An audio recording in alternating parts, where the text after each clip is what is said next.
उहाँहरू नाटक गरिरहनु भएको छ, सडक नाटक गरिरहनु भएको छ। हलो अड्काउने गोरु पड्काउने भन्छ नि, त्यसो गर्ने। लोकतन्त्रको मान्यता भनेको अध्यावधिक निर्वाचन हो, मध्यावधि निर्वाचन होइन। केही सहकर्मीहरूले पनि बाटो छेकिरहेको, षड्यन्त्र गरिरहेको, घेराबन्दी गरिरहेको, चक्रव्यूहमा पारेर प्रधानमन्त्रीलाई समाप्त गराउने खेल खेलिरहेको दबावले सबै कुरा हुने भए त प्रधानमन्त्री पनि छोडा भनेको थियो, अध्यक्ष पनि छोडा भनेको थियो, मन्त्रीहरू पनि हामीले भने अनुसारका मन्त्रीहरूलाई राख। मेरै परिवारको मान्छेलाई 5 वर्ष ठोका जति कमजोर भए पनि राख मन्त्री। पहिलेदेखि हेप्ने चेप्ने ठग्ने गरेर आइरहेका छन् नि छिमेकीहरू पनि, तिनीहरू स्वाभाविक रूपमा हाम्रो सरकारदेखि रुष्ट थिए। कति बेला यो बलियो सरकारलाई ढाल्न सकेर कठपुतली सरकार तयार गर्न सकिन्छ दाउ हेरेर बसिरहेको थियो उनीहरू विदेशीहरूको दबावमा।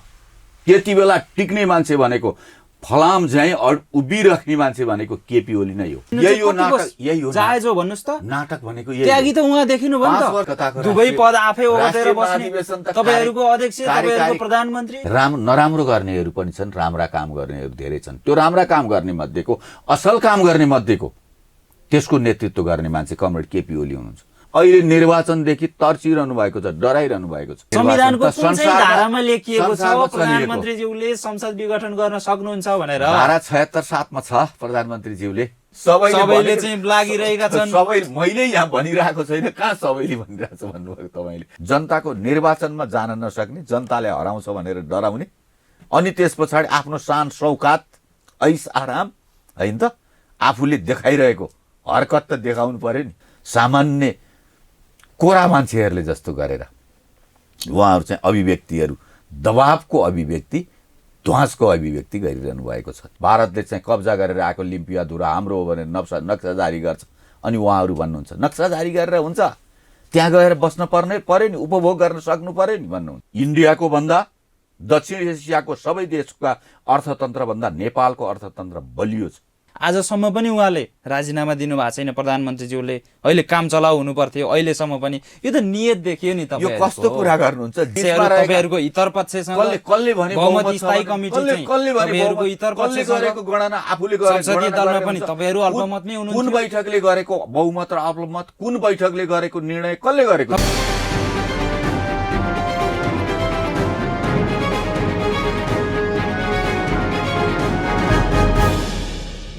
दर्शकवृन्द नमस्कार, कार्यक्रम साझा सरोकारमा तपाईलाई स्वागत छ।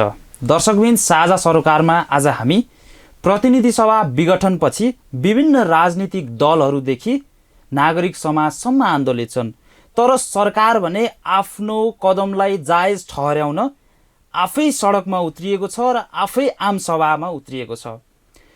यसको सर्वोच्च अदालतमा संवैधानिक परीक्षण भइरहेको छ र अन्तिम बहस टुङ्गिनै सकेको छ। अब 10 गते दुवै पक्षको बहस टुङ्गिनेछ र दुवै पक्षको बहसलाई भिडाएर एउटा निष्कर्षमा पुग्नेछ, प्रतिनिधि सभा विघटन सदर या बदर। त्यस्तै नेपाल कम्युनिस्ट पार्टी नेकपाको आधिकारिकताको किचलो पनि निर्वाचन आयोगमा चलि नै रहेको छ, नेकपा विवादको किचलो पनि चलि नै रहेको छ। आज हामी यी र यस्तै विषयमा केन्द्रित रहेर संवाद गर्दैछौँ।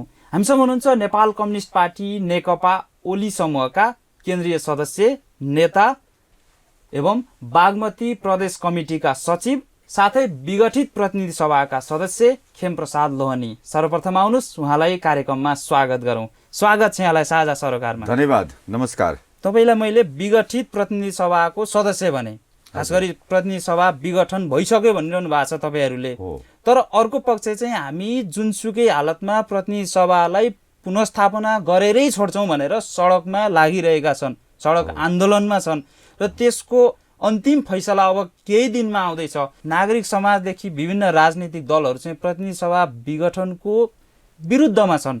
तपाईहरू अब प्रतिनिधि सभा पुनर्स्थापना भयो भने के गर्नुहुन्छ भन्नुहोस् त?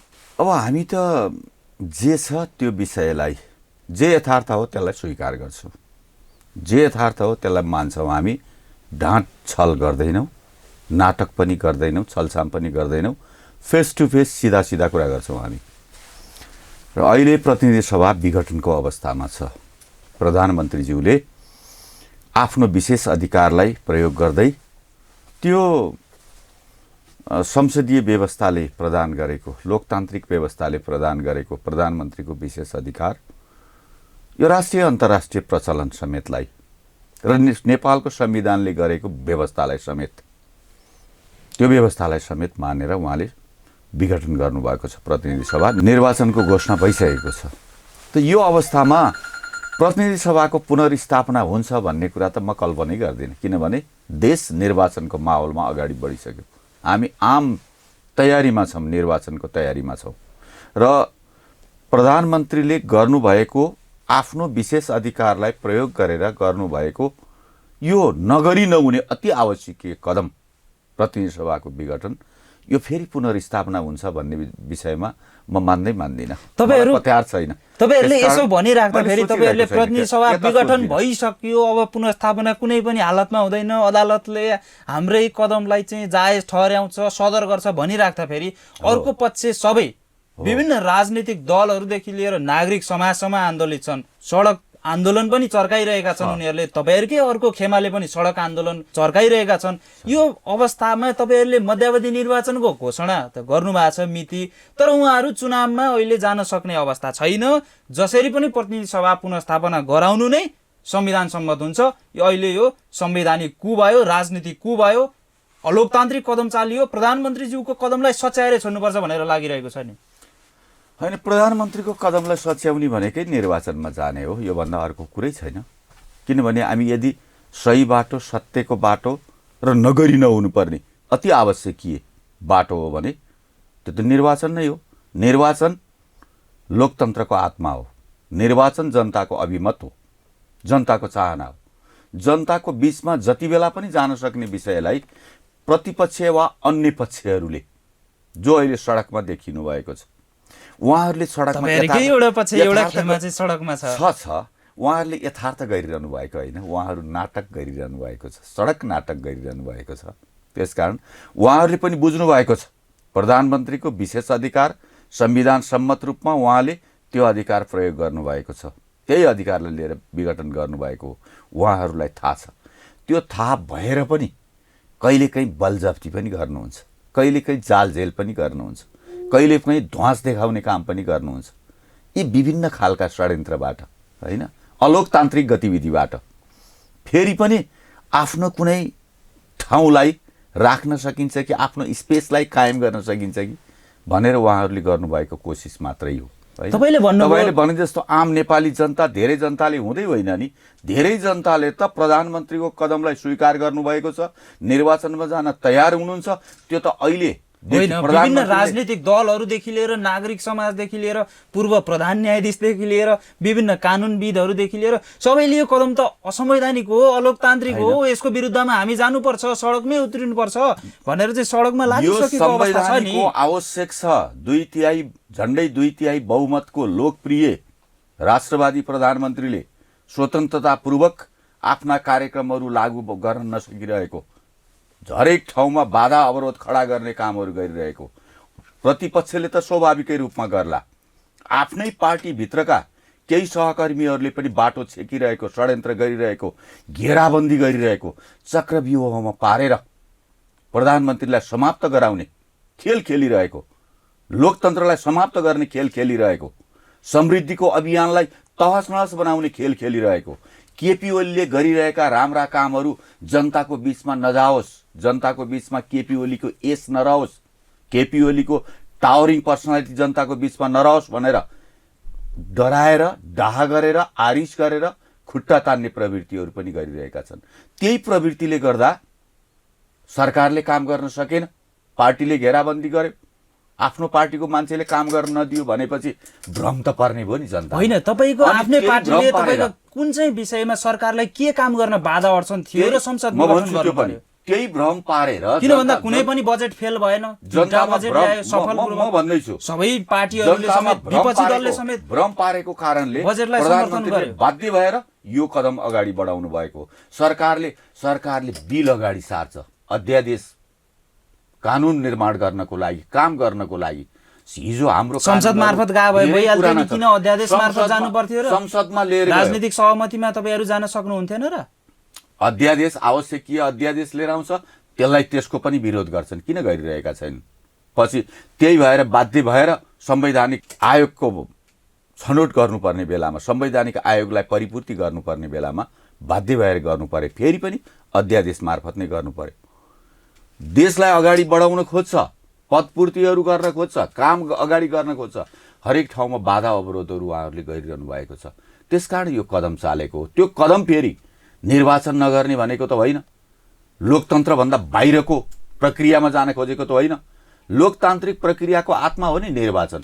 जनताको अभिमत लिने कुरा त जति बेला नि हुनसक्छ, जनमत सङ्ग्रहबाट हुनसक्छ, आम निर्वाचनबाट हुनसक्छ, मध्यावधि निर्वाचनबाट हुनसक्छ। त्यही निर्वाचनमा चाल्न आएको, जनतामा जाने कुरा अस्वाभाविक विषय होइन, लोकतान्त्रिक विषय। त्यसमा त दुई मतै छैन। लोकतन्त्रको सुन्दर पक्ष भनेकै निर्वाचन हो, त्यसमा कुनै दुई मत छैन। तर अध्यावधिक निर्वाचन होला नि त।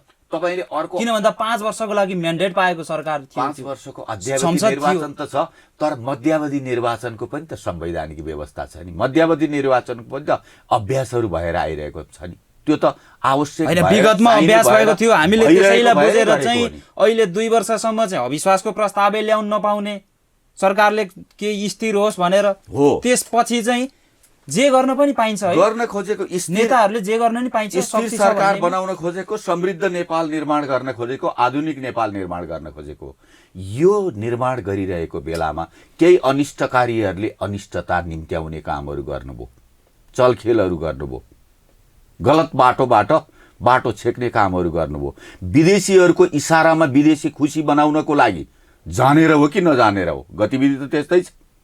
हामीले राष्ट्रियताको कुरा गर्यौं, हामीले आफ्नो माटोको कुरा गर्यौं, आफ्नो सीमा सुरक्षाको कुरा गर्यौं, हाम्रो अन्तर्राष्ट्रिय अधिकारको हामीले चाहिँ कुरा गर्यौं, माग गर्यौं, दाबी गर्यौं। हामीलाई पहिलेदेखि हेप्ने चेप्ने ठग्ने गरेर आइरहेका छन् नि छिमेकीहरू पनि, तिनीहरू स्वाभाविक रूपमा हाम्रो सरकारदेखि रुष्ट थिए। कति बेला यो बलियो सरकारलाई ढाल्न सकेर कठपुतली सरकार तयार गर्न सकिन्छ दाउ हेरेर बसिरहेको थियो उनीहरू। तिनीहरूको दाउलाई, तिनीहरूको स्वार्थलाई पूरा गर्नको लागि हामी भित्रैकै केही साथीहरू लाग्नुभयो, उतातिर स्वार्थ पूरा गर्न पनि लाग्नुभयो। आफ्नो दाउ उहाँहरूले सत्ता कब्जा गर्ने, पार्टी कब्जा गर्ने, त्यो दाउ पनि गर्नुभयो। तपाईलाई मैले यही रोके, आफू काम गर्न सक्नु भएन, डाह गर्नुभयो। केपी ओलीले त राम्रो उहाँको नेतृत्वमा भयो नि, संविधान जारी हुने कुरा भयो, नाकाबन्दी सामना गर्ने कुराहरू भयो। त्योभन्दा पछाडि संविधान जारी त केपी ओलीको नेतृत्वमा भएको थियो र केपी ओलीको अडानमा भएको हो। तपाईले सोध्नुहोस्, इतिहासलाई सोध्नुहोस्, किन व्यक्तिलाई सोध्नुहुन्छ? हामीलाई थाहा छ नि, संविधान त्यति बेला त राजनीतिक सहमतिमा सबैको उत्तिको भूमिका थियो नि। राजनीतिक दलहरूको सहमति त भयो। तत्कालीन प्रधानमन्त्री सुशील कोइरालाको नेतृत्वमा संविधान जारी भएको। सुशील कोइराला पनि हुनुहुन्छ, उहाँलाई पनि हामीले सम्मानित गर्छौं, अरू नेताहरू पनि हुनुहुन्छ, तर उहाँहरू पनि लक पकाउनु भएको थियो, दरोसँग टिक्न सक्नु भएको थिएन विदेशीहरूको दबावमा। त्यति बेला टिक्ने मान्छे भनेको, फलाम झैं उभिराख्ने मान्छे भनेको केपी ओली नै हो। हाम्रो निर्णय हामी नै गर्छौं, कसैले हामीले यहाँ अर्थी बुद्धि दिनु पर्दैन। हाम्रो संविधान हामी जारी गर्छौं, हाम्रो आवश्यकता के हो त्यही आवश्यकता हामीले पूरा गर्छौं। त्यसकारण यो यति बेला तपाईहरुको सहयोग, तपाईहरुको सल्लाह हामीलाई आवश्यक छैन, हाम्रो निर्णय हामी गर्न सक्षम छौं उहाँले भन्नुभयो। हामीलाई पनि थाहा छ नि, आएका थिए छिमेकी राष्ट्रहरूबाट उनीहरू टोलीका टोली आए, दबाब दिने काम गरेको थियो। त्यो दबावको सामना गरेर संविधान जारी गर्नको लागि महत्त्वपूर्ण अडान राख्ने मान्छे चाहिँ केपी ओली नै हो। उहाँको अडान थिएन भने संविधान त्यति बेला जारी हुँदैन थियो। त्यही त आफैले बनाएको संविधान अहिले च्यात्नुको भनेर चाहिँ निकै आलोचना भइरहेछ नि। उहाँको च्यातेको होइन, संविधानमाथि बलात्कार लोकतन्त्रमाथि जबरजस्ती प्रहार गर्नेहरूलाई, समृद्धिको अभियानमाथि जबरजस्ती समृद्धिको अभियानलाई रोक्नेहरूलाई, जनतालाई दिन लागिरहेको सुविधालाई, विकासलाई, समृद्धिलाई रोक्न खोज्नेहरूलाई सबक दिनको लागि। र अर्को कुरा फेरि पनि जनताबाट अभिमत, जनता कसको पक्षमा छ, जनताको निर्णय के छ, त्यो जनताले त तपाईहरुलाई 5 वर्षको लागि भनेर पठाएको थियो नि त संसदमा। 5 वर्षसम्म टिकाउन नसक्ने फेरि के एजेन्डा लिएर जानुहुन्छ तपाईहरु जनताबीच? मैले कतिपल्ट भनौं तपाईलाई, 5 वर्षको निम्ति पठाएको, 5 वर्षको निम्ति काम गर्न नदिएर घेराबन्दी गरे, त्यसकारण फेरि पनि काम गर्नको सरकारलाई के काम गर्न घेराबन्दी गरे भन्न सक्नुहुन्छ तपाई? पहिलो कुरा त संसदमा कानून बन्न दिएनन् सरकारले। आवश्यकीय कानून बनाउनको लागि, नयाँ निर्माण होस् या संशोधन गर्नको लागि हो, सरकारले चाहिँ पेश गरेको छ विधेयकहरू सरकारले तयार गरेर पेश गरेको छ। छलफलमै ल्याउनुहुन्न, सभामुखले छलफलमै ल्याउनुहुन्न। तर तपाईँहरूलाई कस्तो सहज परिस्थिति थियो हेर्नुहोस् त। 2.5 वर्षको लागि भनेर प्रधानमन्त्री केपी शर्मा ओलीसँग सहमति गर्नुभएको, आधा कार्यकाल भनेर सहमति गर्नुभएको पुष्पकमल दाहाल प्रचण्डले बिचैमा छोडिदिनु भयो। ठिक छ, तपाईँ 5 वर्ष चलाउनुहोस् भन्नुभयो। त्यस्तो सहज अध्यक्षसँग काम गर्नलाई 2/3 बहुमतको चाहिँ प्रधानमन्त्री हुनुहुन्थ्यो, उहाँ शक्तिशाली प्रधानमन्त्रीले चाहिँ संसद विघटन गरिदिनु जायज हो भन्नुहोस् त। नाटक भनेको त्यागी त उहाँ देखिनु भयो नि त। 5 वर्षको लागि प्रधानमन्त्री चलाउनुहोस् भनेर छोडिदिने, राष्ट्रिय महाधिवेशन नहुन्जेलसम्मको लागि पार्टी कार्यवाहक अध्यक्ष बनेर चाहिँ म चलाउँछु भनेर उहाँले भन्ने, कमरेड प्रचण्डले कार्यकारी अध्यक्ष बनेर चलाउँछु, कार्यकारी अध्यक्ष बनेर चलाउँछु भनेर उहाँले भन्ने, अनि यतापट्टि 5 वर्षको लागि प्रधानमन्त्री केपी ओलीले चलाउनुहोस् भनेर भन्ने। तर माग गर्ने बेलामा सहमति त्यही गर्ने, दस्तखत त्यही गर्ने, बाहिर प्रचारमा त्यही गर्ने, पार्टीको निर्णय त्यही गर्ने, बैठकको निर्णय पनि त्यो हो नि। त्यो कुरालाई तपाईहरुलाई त सहज बनाइदिनु भइरहेको थियो नि त उहाँले। त्यसपछि फेरि माग के गर्ने भने अध्यक्ष पनि छोड, प्रधानमन्त्री पनि छोड, एकल ढंगले प्रधानमन्त्री अघि बढ्न चाहनु, दुईटा नभए एउटा कुनै एउटा मात्रै भने पनि छोड भन्ने। एउटा छोड्यो भने त्यसको भोलिपल्ट फेरि अर्को पनि छोड भनेर भन्ने दाउ त त्यही हो नि। कसलाई थाहा छैन यस्तो कुराहरू। र उहाँहरू स्टेप बाई स्टेप अहिलेको समृद्धिको अभियानलाई रोक्ने, पार्टी एकीकरणलाई हुन नदिने त्यो गतिविधि देखिसकेपछि बाध्य भएर प्रधानमन्त्रीले यो बहुमतको प्रतिनिधि सभालाई विघटन गर्नुभएको हो। यसलाई कुनै अन्यता होइन, कामै गर्न दिएन नि प्रधानमन्त्रीलाई। काम गर्न नदिँदाखेरि पनि सरकारले प्रशस्त धेरै कामहरू गरेका छन्। कुनै समयमा सरकारले गरेका राम्रा कामहरू, सरकारका तपाईहरुको मत चाहिँ यहीँनेर बाजिन्छ के तपाईहरुले सरकारमाथि घेराबन्दी भयो, कामै गर्न दिएन, काम गर्न सक्ने वातावरणै नभएर चाहिँ संसद विघटन गर्नु पर्यो भन्ने जो तर्क प्रस्तुत गर्दै आउनु भएको छ, त्यसमा त विरोधाभास भएन र फेरि अस्तिकै प्रधानमन्त्रीले आफूले गर्नुभएको कामको फेरिस्त बताइराख्दा फेरि त काम त भइरहेको छ नि त। आफ्नो योजना अनुसारको 100% गर्नुपर्ने ठाउँमा 50%, 55%, 60% पनि त काम होला। ऐतिहासिक काम गरेको छु भनेर दाबी गर्नुभएको छ प्रधानमन्त्रीज्यूले। त्यत्रो ऐतिहासिक काम गरिराखेको सरकारले बीचमै संसद किन भङ्ग गर्नु पर्यो? 2/3 बहुमतको सरकारले जति काम गर्नुपर्ने हो, जति काम गर्न पाउनुपर्ने वातावरण सहयोग हुनुपर्ने हो, त्यो आफ्नो सहकर्मीहरूबाट, आफ्नै पार्टीहरूबाट प्रतिपक्षले त विरोध गर्छ, स्वाभाविकै हो। तर प्रतिपक्षको पनि त्यस्तो ठुलो अस्वाभाविक विरोध थियो जस्तो मलाई लाग्दैन। बरु प्रतिपक्ष भन्दा आफ्नै पार्टीभित्रबाट अस्वाभाविक गतिविधि, अस्वाभाविक षड्यन्त्र, अस्वाभाविक विरोध त्यस्तो गरिएको थियो प्रधानमन्त्रीलाई काम गर्न नदिनको लागि गरेको। कहिले पनि प्रधानमन्त्रीले गरेका राम्रा कामहरूको प्रचार, त्यसको जस दिने काम आफ्नै पार्टीभित्रका नेताहरू जो अहिले विरुद्धमा हुनुहुन्छ उहाँहरूले गर्नु भएन। सरकारले राम्रो काम गर्छ, नक्सा जारी गर्छ। लिम्पियाधुरा 58 वर्ष अगाडिदेखि भारतले चाहिँ कब्जा गरेर आएको लिम्पियाधुरा हाम्रो हो भनेर नक्सा जारी गर्छ। अनि उहाँहरू भन्नुहुन्छ नक्सा जारी गरेर हुन्छ, त्यहाँ गएर बस्न पर्यो नि, उपभोग गर्न सक्नु पर्यो नि भन्नुहुन्छ। त्यो नक्सा त हाम्रै दबावमा गरिएको हो, नत्र उहाँ त नक्सा नै जारी नगर्ने पक्षमा हुनुहुन्थ्यो भनेर प्रस्तुत गर्दै आउनु भएको छ। प्रधानमन्त्रीले नचाहेपछि पनि सरकारले नक्सा जारी गर्न सक्छ। प्रधानमन्त्रीको चाहना, प्रधानमन्त्रीको इच्छा, प्रधानमन्त्रीको उद्देश्य। अहिले त उहाँहरूले चुच्चे नक्सा त प्रयोगै गर्न छाडियो सम्मको तर्क प्रस्तुत गर्दै आउनु भएको छ। सरकारले जति राम्रो काम गरे पनि जस नदिएको भनेको त्यही हो। प्रधानमन्त्रीको इच्छा चाहना विपरीत कुनै निर्णय गर्न सक्छ सरकारले? कसैले कल्पना गर्न सक्छ यो कुरा?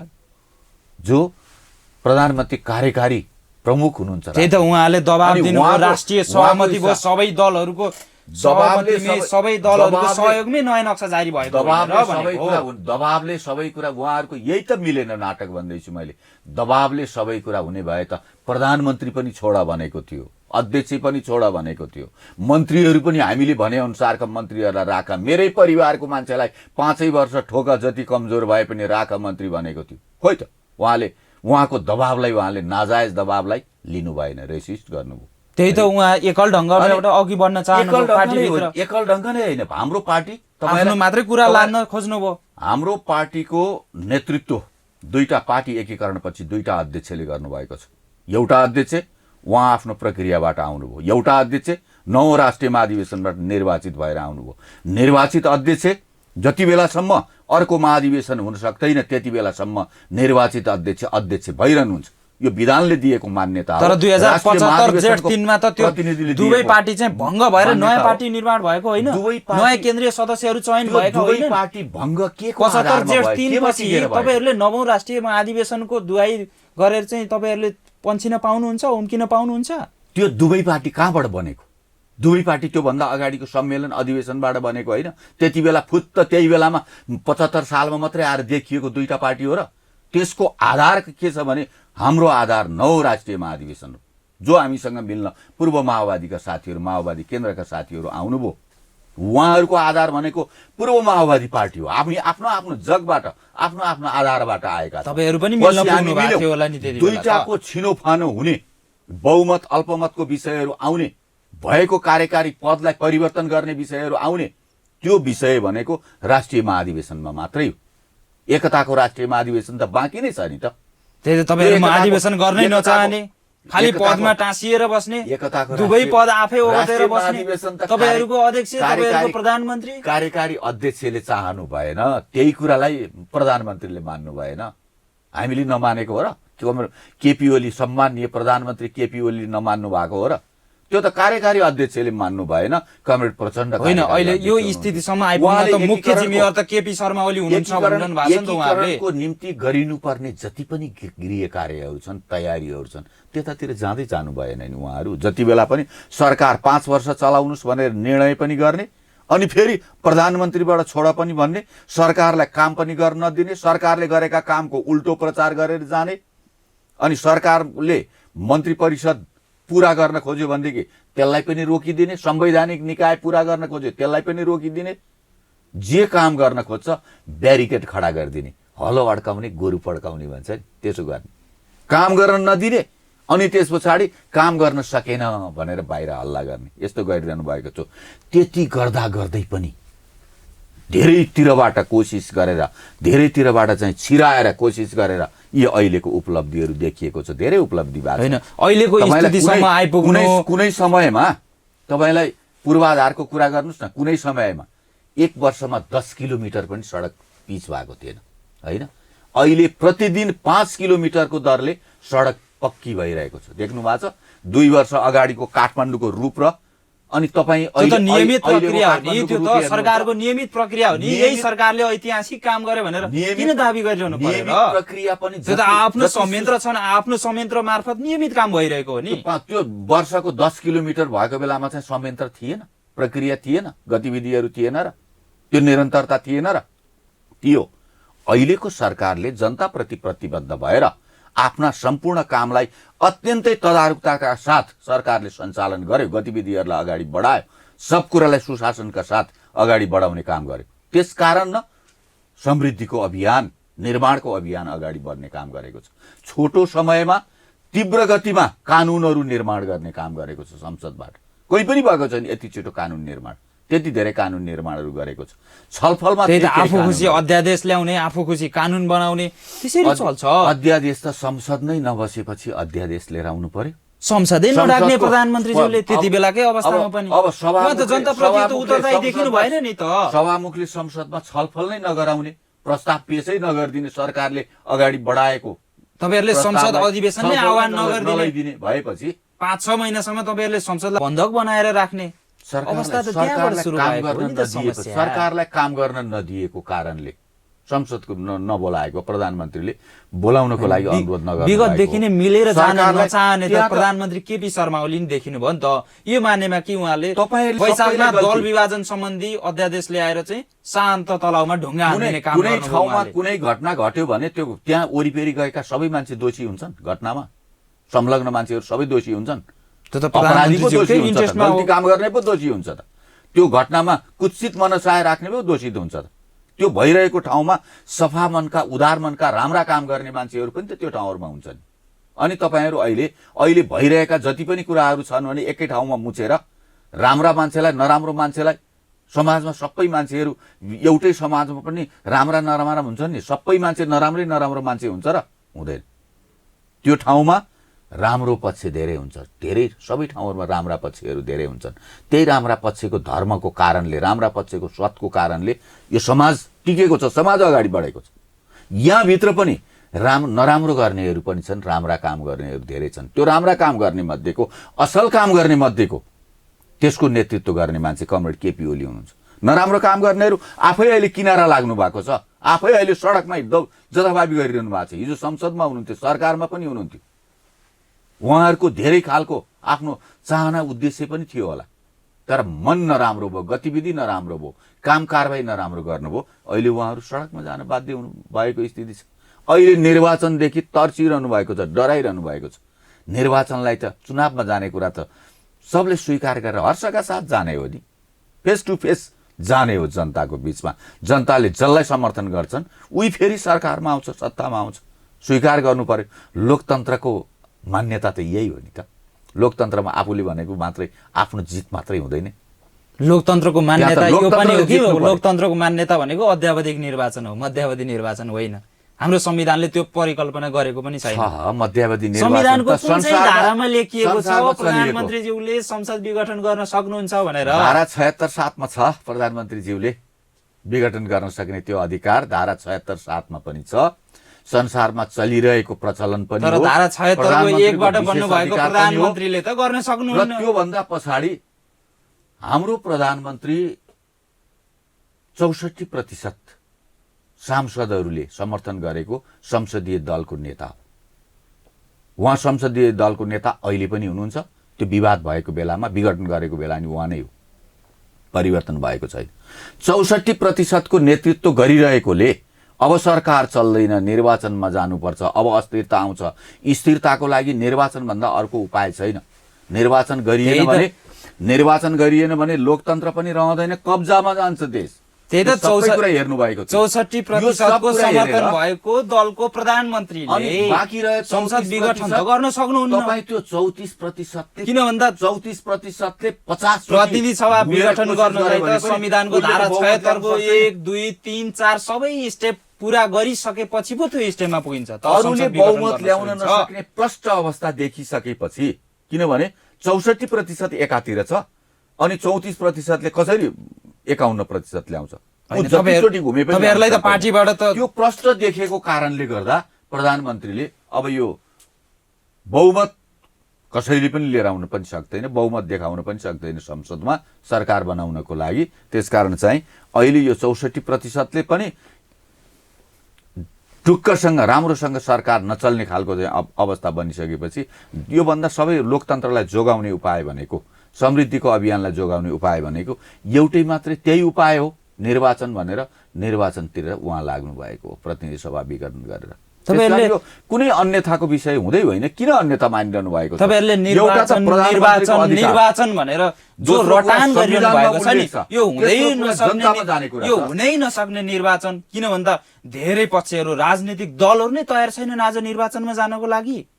तपाईहरुकै एउटा खेमा तयार छैन, सडकमा तताइरहेको छ। चुनावमा हारिन्छ प्रतिनिधि सभा पुनर्स्थापना गरेरै छोड्छौं, प्रतिनिधि सभालाई हामीले 5 वर्ष निरन्तरता दिन्छौं भनेर लागिरहनु भएको छ। मैले सुरुमा यो त हुनै नसक्ने निर्वाचन हो नि त, असम्भव निर्वाचन हो नि त। मैले सुरुमै भनेको थिएँ, फगत तपाईहरुले त मिति तय गर्नको लागि मात्रै निर्वाचनको मिति घोषणा गलत बाटो तपाईहरुको भएको छ, गलत चिन्तनमा हुनुहुन्छ, गलत उद्देश्य राख्नु भएको छ, लोकतन्त्र भन्दा बाहिरको उद्देश्यहरू राख्नु भएको छ। त्यसकारण उहाँहरूले जबरजस्तीको बाटोबाट, दबावको बाटोबाट, मोलतोलको बाटोबाट, समीकरणको बाटोबाट सत्तामा पुग्न सकिन्छ भन्ने ठान्नुहुन्छ उहाँहरू, होइन? चलखेलको बाटोबाट। तर स्पष्ट बाटो, हाकाहाकी, फेस टु फेसको बाटो अर्को कुरा। लोकतन्त्रको बाटो भनेको त निर्वाचन हो नि। निर्वाचनमा जनताको बीचमा जानु पर्यो। जनताले समर्थन गर्दैन, जनताले मान्यता दिँदैन, जिताउँदैन, भोट हाल्दैन भनेर उहाँहरू निर्वाचनमा जान डराउनु। तपाईहरुले त फगत निर्वाचनको मिति घोषणाको लागि मात्रै भनेर भन्नुभएको छ। वैशाख 17 र 27 गते त्यो मितिमा निर्वाचन कुनै पनि हालतमा गर्दैनन् भनेर त दाबी गरिरहनु भएको छ। निर्वाचन हुन्छ, निर्वाचन आयोगले तयारी गरिरहेको छ। निर्वाचन गर्न सक्ने आधारै छैन अहिले। आफ्नो तयारी गरिरहेको छ। विवादका कुराहरू पनि निर्वाचन आयोगले छिनोफानो गर्दै गइरहेको छ। अब अदालतमा रहेको जुन सर्वोच्चमा चलिरहेको मुद्दा छ त्यसको पनि बहस टुङ्गिएको छ। अब केही समय पछाडि मलाई लाग्छ हप्ता 10 दिन 15 दिन अब छिटै प्रतिनिधि सभा पुनर्स्थापना हुँदैछ।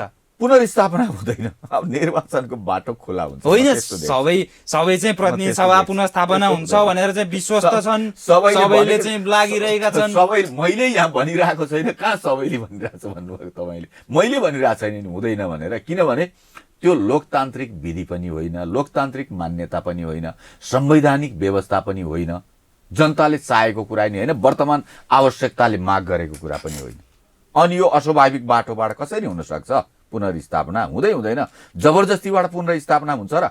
त्यही भएर अहिले कति साथीहरू गरिरहनु भएको छ नि, जनताको निर्वाचनमा जान नसक्ने, जनताले हराउँछ भनेर डराउने, अनि त्यस पछाडि आफ्नो शान सौकात ऐस आराम होइन त आफूले देखाइरहेको हरकत त देखाउनु पर्यो नि। त्यसको लागि उहाँहरू के गरिरहनु भएको छ भने धम्की दिनुहुन्छ, कहिले अदालतलाई धम्की दिनुहुन्छ, कहिले निर्वाचन आयोगलाई, कहिले जनतालाई, कहिले फेरि पनि हामी शान्ति प्रक्रिया भङ्ग हुन्छ भनेर पनि भनिदिने, कहिले यहाँ ध्वंस हुन्छ विध्वंस हुन्छ भनेर भनिदिने, सडकबाटै हामी सरकार सञ्चालन गरिदिन्छौँ, सडकबाटै संसद पुनर्स्थापना गरिदिन्छौँ भन्ने।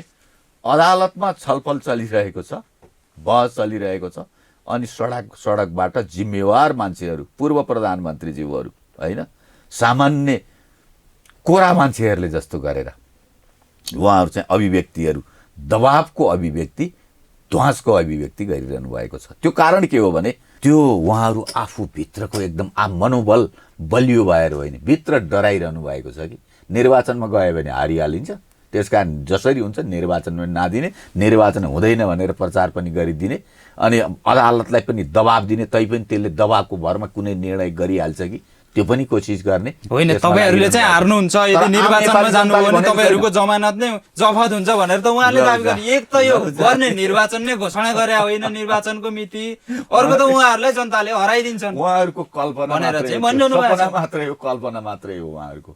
जमानत जफत त कसको हुँदो रहेछ हेरौँला नि हामीले। उहाँहरूको जमानत जफत हुन्छ हामीले देखिरहेको। होइन, तपाईँहरूले हार्ने चुनाव चाहिँ किन गर्नु आफ्नो सरकारलाई सहयोग गर्ने, आफ्नो सरकारलाई विरोध गर्ने, सरकारको प्रतिरक्षा गर्नुपर्ने बेलामा, सरकारलाई सहयोग गर्नुपर्ने बेलामा, सरकारले गरेका राम्रा कामहरू जनताको बीचमा लैजानु पर्ने बेलामा, गलत कुरा होइन सत्य कुराहरू सरकारले गरेको सही कुराहरू उपलब्धिहरूलाई जनताको बीचमा लैजानु पर्ने कुरा बेलामा जनतालाई भ्रम छर्ने, जनतालाई निराश बनाउने, समृद्धिको अभियानलाई रोक्न खोज्ने, लोकतन्त्रलाई अल्मल्याउन खोज्ने, संविधान कानुन विरोधी, पार्टी विरोधी, जनता विरोधी, आन्दोलन विरोधी गतिविधिहरू व्यवहारहरू उहाँहरू गर्ने, अनि उहाँहरू नै फेरि अहिले पछाडि 10 थरी कुराहरू भ्रम फैलाउने कामहरू गरिरहनु भएको छ। त्यो स्थिति हो। आफू कमजोर भएको कारणले उहाँहरूले गलत हरकत बाहिर देख्दाखेरिमा कागजी बाघ जस्तो देखिनु भएको छ, कागजी बाघ गर्जे जस्तो गरेर गर्जिरहनु भएको छ। भित्र बिचरा केही पनि होइन उहाँहरूले आफ्नो हैसियत त आफूले बुझ्नु भयो होला नि राम्रोसँग। कहाँ जमानत उहाँहरूको जफत हुन्छ नि, कहाँ हाम्रो जमानत जफत हुन्छ? हामी फेरि बहुमतका साथ हामी सरकार बनाउँछौँ, बहुमत ल्याउँछौँ, सरकार बनाउँछौँ, उत्साहका साथ निर्वाचनमा जान्छौँ। कसरी दिवा सपना हुन सक्छ? हामीले जनताको बीचमा काम गरेका छैनौँ। 45 जनताको सेवा गरेर आएको मेरो उमेरको मान्छेहरू पनि हामीसँग ठुलो पंक्ति छ। जनतामा स्थापित भएको नेतृत्वहरू हामीसँग, सिद्धान्त पनि हामीसँग शान्तिपूर्ण अभियानबाट, जबरजस्तीबाट होइन, दबावबाट होइन, कब्जाबाट होइन, लोकतन्त्रबाट, संवैधानिक प्रक्रियाबाट, शान्तिपूर्ण अभियानबाट, वैधानिक सङ्घर्षबाट हामी सत्तामा जान सक्छौँ, शक्ति आर्जन गर्न सक्छौँ, जनताका कामहरू गर्न सक्छौँ। हामीसँग आँट छ, हिजोको अनुभव पनि छ, अहिले गरेका वर्तमानमा भर्खर गरेको कामहरू पनि छ। मैले अहिले भर्खर तपाईँलाई भने, तपाईँ सहरलाई हेर्नुहोस्, 2 वर्ष अगाडिको काठमाडौँ सहर हेर्नुहोस् र अहिलेको काठमाडौँ सहरलाई कल्पना गर्नुहोस् त कति फरक पाउनुहुन्छ? कति फरक पाउनुहुन्छ मैले भन्नै पर्दैन। 2 वर्ष अगाडि तपाईँ काठमाडौँ बाहिर गएर, काठमाडौँ बाहिरको 20 किलोमिटर बाहिरको गाउँ, ग्रामीण क्षेत्रलाई तपाईँले हेर्नुहोस् न, त्यति बेलाको गाउँ र अहिलेको गाउँ कति फरक पाउनुहुन्छ? तर जनताको जीवनस्तर त्यति नै छ, आर्थिक वृद्धि दर हुन सकेको छैन अहिलेसम्म। विद्यालय हेर्नुहोस्, 2 वर्ष अगाडिको अस्पताल हेर्नुहोस्, स्वास्थ्य चौकी हेर्नुहोस्, अहिलेको हेर्नुहोस्, तुलना गर्नुहोस् न, मैले भन्नै पर्दैन। जनताको जीवनस्तर पनि उठेको छ, आएको छ, माथि उठेको छ जीवनस्तर। किन चाहिँ सरकारमा 3 वर्ष अगाडि राष्ट्रिय आय 4% थियो, आर्थिक वृद्धि जम्मा 4% को हाराहारीमा थियो, 3 वर्षभन्दा अगाडि थियो। सरकारमा जाने बित्तिकै 5%, 6.5%, 7%। तर अहिले त कोभिडले ध्वस्त पारेको अवस्था छ। तपाईहरु निर्वाचन यही मितिमा चाहिँ तय गर्नु भएको छ। निर्वाचन यो त खर्चिलो पनि हुन्छ। अहिले कोभिडले ध्वस्त पारे पनि 6.5% को हाराहारीमा आर्थिक वृद्धि हुनेछ। टिकेको छ नेपाल। इन्डियाको भन्दा दक्षिण एसियाको सबै देशका अर्थतन्त्र भन्दा नेपालको अर्थतन्त्र बलियो छ। यसको धाराशाही भएको छैन कोभिडले। यसको कारण भनेको सरकारले सही आर्थिक नीति लिएको कारणले, आर्थिक व्यवस्थापन गरेको कारणले यो अवस्था बनेको। कोभिड नियन्त्रणमै पनि हामी सफल भएका छौँ। होइन, आज तपाईलाई धेरै अर्थतन्त्रमा टिकेको त हामी युरोपियनहरू भन्दा हामी बलियो छौँ अहिले। किन छैन? उनका ती पुँजीवादी देशहरूका अर्थतन्त्र धाराशाही भए, बेरोजगारीहरू भए, यहाँ पनि बेरोजगार नै छन्, कति खाडीमा छन्, उनीहरूलाई फर्काउने तपाईहरुसँग त्यस्तो एजेन्डा छैन। 60-70 वर्ष मूर्त एजेन्डा अगाडिदेखि 60-70 वर्ष अगाडिदेखिको समस्याहरू एकदम जेलिएर थुप्रिएर बसेको झाङ्गिएको समस्या, त्यो समस्यालाई त तपाईहरुले पनि फुकाउन सक्नु भएन नि त। 3 वर्षमा समाधान हुँदैन, तर 3 वर्षमा धेरै कुराहरू पूर्वाधारहरू तयार बनेको छ। तपाईलाई भौतिक पूर्वाधारमा जानुस्, रोजगारीको विषयमा जानुस्, तपाईँ चाहिँ उद्योग व्यवसाय सञ्चालन कुरामा जाउँ, तपाईँ व्यवसायहरू, कृषि व्यवसाय, पशुपालन, पर्यटनका व्यवसायहरू सञ्चालनको कुरामा जाउँ। कोभिडले अल्मल्याइदियो हामीलाई, होइन?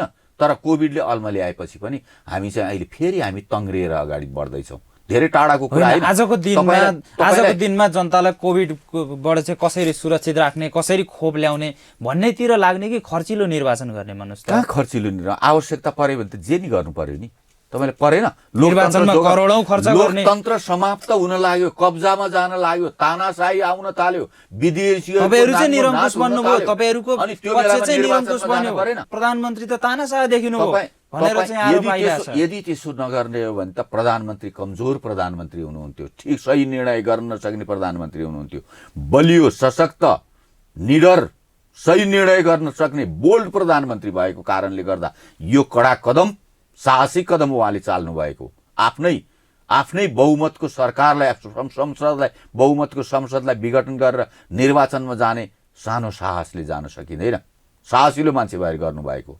तर निर्वाचनमा गइसके पछाडि हुन्छ नि, त्यहाँ त समय पनि जान्छ, केही आर्थिक स्रोत पनि खर्च भएर जान सक्छ। त्यो निर्वाचनमा जाँदा पनि हाम्रो विकास निर्माणका गतिविधिहरू त रोकिँदैनन्। ती गतिविधिहरू सरकारले निरन्तर, एकातिर निर्वाचनको तयारी छ, उतातिर अर्कोतिर समृद्धिको अभियान, विकास निर्माणका कामहरू सञ्चालन भइरहन्छ नि, कसले रोकेको छ त्यसलाई? रोकिँदैन। आजको दिनमा निर्वाचनमा जानको लागि दोस्रो कुरा, हामीले बच्चैदेखि पहिलेदेखि हामीले भन्दै आएका छौँ, समयमा हिरा फोर्नु, बेसमयमा कौडी पनि नडगाउनु भन्छ नि। गर्नु पर्यो नि काम त। नगरी नहुने, बिरामी भयो, खर्च हुन्छ भनेर अपरेसन नगर्ने, ज्यान त जोगाउनु पर्यो नि। अनि त्यसपछि लोकतन्त्र समाप्त हुन लाग्यो, गणतन्त्र समाप्त हुन लाग्यो, कब्जामा जान लाग्यो। केही निज स्वार्थी मान्छेहरू, केही डाले आरिस्टे एकदम भौतारिएका मान्छेहरू, होइन, उनीहरूले आफ्नो स्वार्थ पूरा गर्नको लागि देशै कब्जा गर्न लागे, लोकतन्त्रलाई कोल्याप्स गर्न लागे, धाराशाही बनाउन लागे भनेर अनि हेरेर बस्ने, तिनका हातमा चाहिँ ल लाउ गर तिमीले भनेर सुम्पिएर जाने, त्यस्तो हुन सक्दैन। त्यो जिम्मेवारी काम हुन सक्दैन। जिम्मेवार एउटा राजनीति नेताले बोल्ड डिसिजन पनि गर्नुपर्छ। देश त फेरि बनाइहाल्छौँ नि हामीले विकास निर्माणको काम। नेपालको गतिविधि छोटो अवधिमा, तपाईँलाई म भन्छु, 40-50 वर्ष अगाडिको विकासका गतिविधिहरू र यो 3 वर्षभित्रको, 3 वर्ष बिचको विकासको गतिविधिहरू परिणाम तपाईँले तुलना गर्नु भने 3 वर्षमा बढी देख्नुहुन्छ। किन हुँदैन? सरकारले गर्यो भने। तपाईँले भूकम्पले त्यत्रो क्षति बनाएको थियो, कहाँ पुनर्निर्माण हुन सकेको छैन। भूकम्पले क्षति बनाएको 6 लाखभन्दा बढी घरहरू निर्माण भइसकेका छन्, निजी घरहरू। कति संरचनाहरू अहिलेसम्म पनि झन्डै 2 लाख जति त सार्वजनिक भवनहरू निर्माण भइरहेका छन्। धरहरा देख्नु भएको छैन? तपाईँको अगाडि उता पछाडि फर्केर हेर्नु हो भने धरहरा देख्नुहुन्छ। 22 तले धरहरा, कति तले? 22 तले, 21 तला बनिसक्यो, 22 तला भने जस्तो लाग्छ मलाई। धरहरा निर्माण भइसकेको छ, रानी पोखरी निर्माण भइसकेको छ, दरबार हाई स्कुल हेर्नु भएको छ नजिकै, दरबार हाई स्कुल बनिरहेको छ, काष्ठमण्डप बनिरहेको छ, लगायतका संरचनाहरू निर्माण भएको छ। ऊ त्यो नारायण के अरे सिंहदरबार रेट्रोफिट गरेर फेरि अनि त्यत्रो पुरानो सिंहदरबारलाई रेट्रोफिट गरेर चाहिँ पुनर्निर्माण गर्ने कामहरू गरिरहेको छ। कत्रो वर्ष लाग्यो हेर्नुहोस् वीर हस्पिटल बनाउने काम राणाहरूले बनाइदिएको दरबार सबै कुराहरू खडाउनु गरिरहेको छ।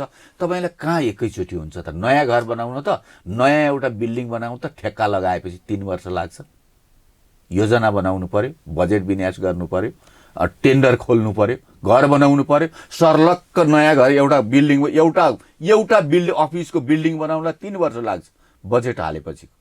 अनि तपाईँ एकैचोटि त कसरी हुनसक्छ? यत्रो देशभरिको यतिको धेरै कामहरू, तर उपलब्धिहरू एकदम धेरै भएका छन्। किन भएको छैन 3 वर्षमा?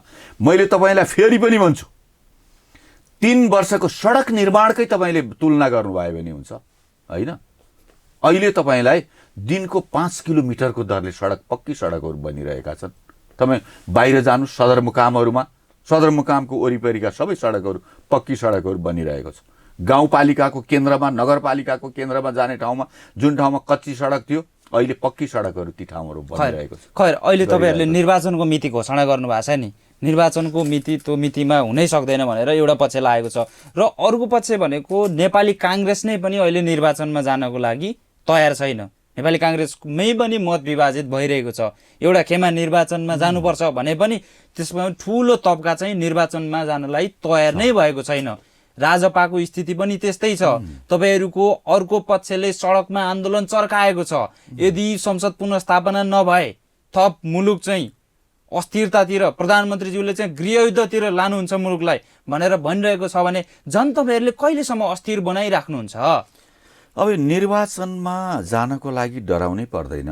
लोकतन्त्रको सामना लोकतान्त्रिक अभ्यास गर्नको लागि, लोकतान्त्रिक प्रक्रियालाई सदुपयोग गर्नको लागि, लोकतान्त्रिक अवसरलाई स्वागत गर्नको लागि कोही पनि डराउनु पर्दैन यस्तोमा है। स्वागत गरेर अगाडि बढ्नुपर्ने हो। तर जो जनताको बाट बाहिरिएकाहरू हुनुहुन्छ उहाँहरू डराइरहनु भएको छ। नत्र किन डराइरहने निर्वाचनमा? मलाई के लाग्छ भने नेपाली काङ्ग्रेसभित्र पनि 2 थरी विचारहरू आएका छन्। निर्वाचनमा जानुपर्छ, जानुहुन्न भन्ने पनि आएको छ भन्ने मलाई लाग्छ।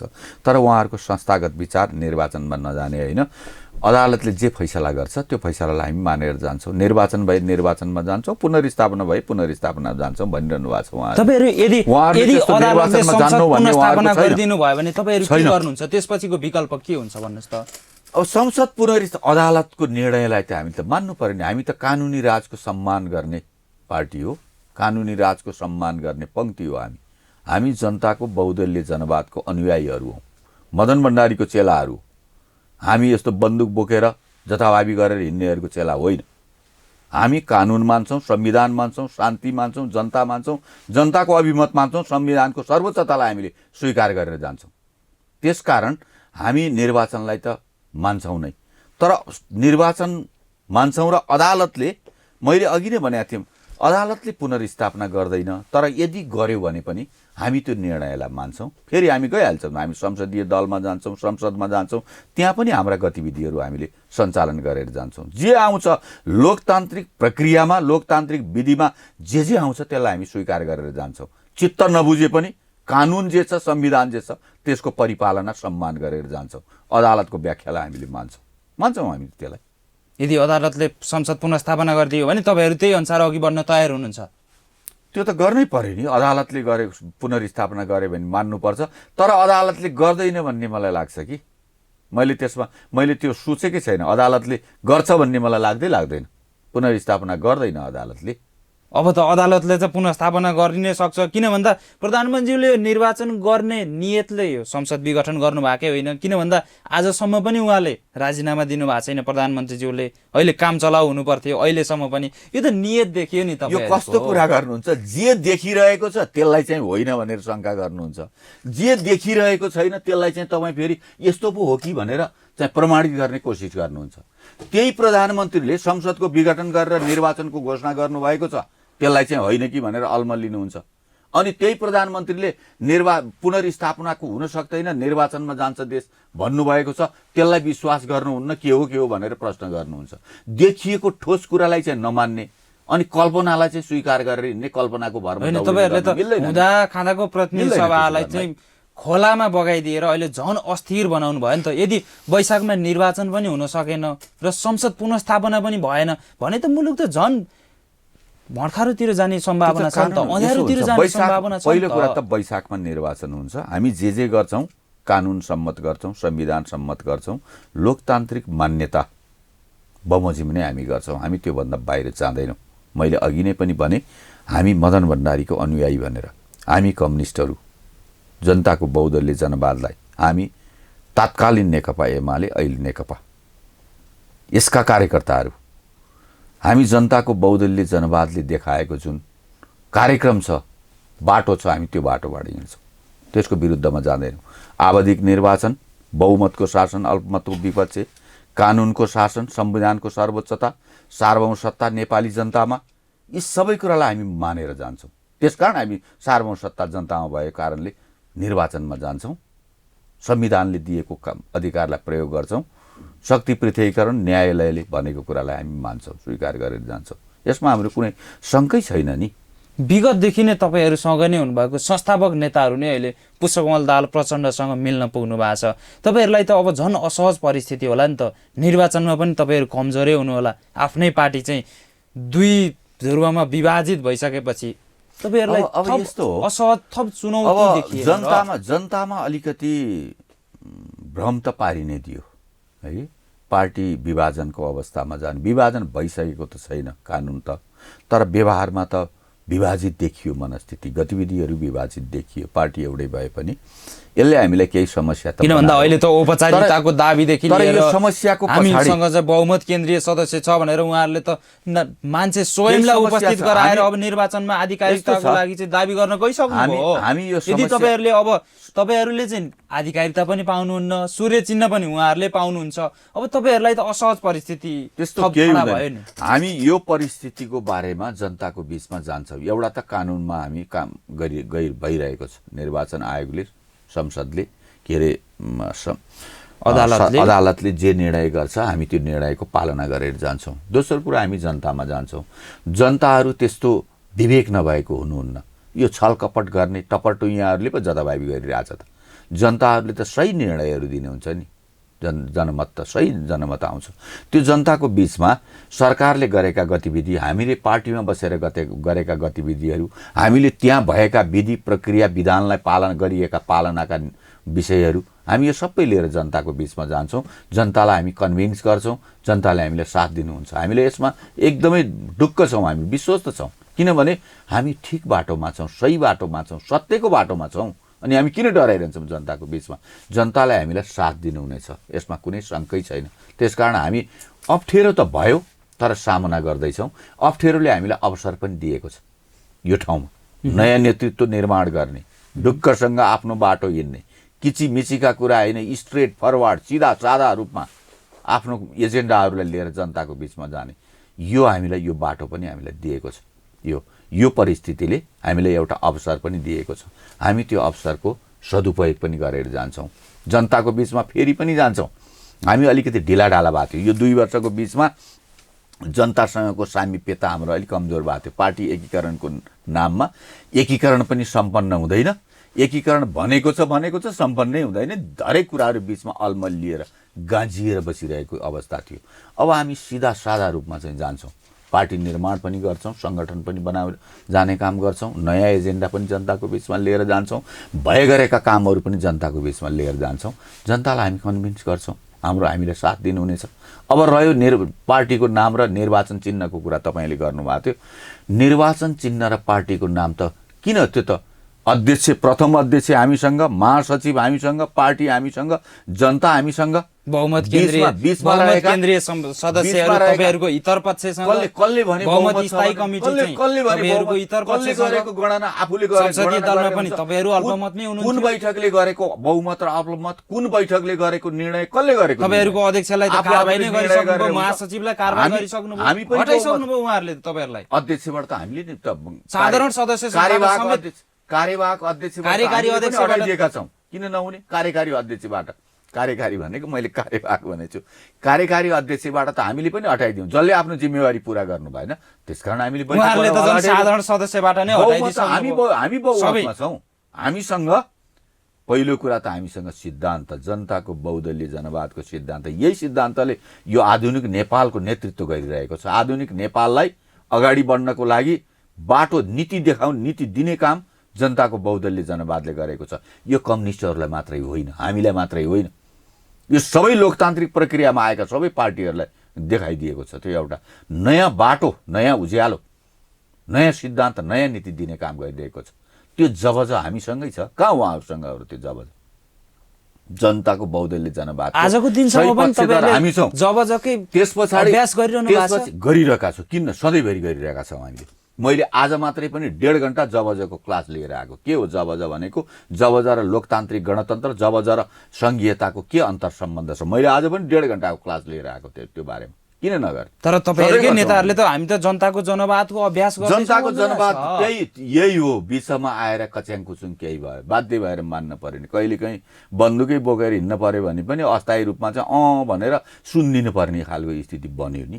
त्यो बाध्यकारी। तपाईहरुले अहिले पूर्व माओवादीका जो नेताहरूलाई लानु भएको छ उहाँहरूलाई त जनताको जनवादको अभ्यास गर्छौँ हामीले भनेर लानु भएको छ। मैले त्यसकारण यो सबै जनताको बहुदलीय, उहाँहरूले बोल्न मात्रै, त्यो 21औं शताब्दीको जनवाद भनेको पनि त्यही जनताको बहुदलीय जनवादको एउटा हाँगा हो। त्यो पनि है उहाँहरूले त्यसलाई स्वीकार नगरेको त्यही हो। सत्यलाई स्वीकार गर्न नसक्यो, यथार्थतालाई चाहिँ स्वीकार गर्न नसकेको भनेको त्यही हो। उहाँहरूले नगर्नु भएको मात्रै हो। तर त्यो जनताको बहुदलीय जनवादको जुन सिद्धान्त छ त्यही हो। 21औं शताब्दीको जनवाद भनेको पनि त्यही हो।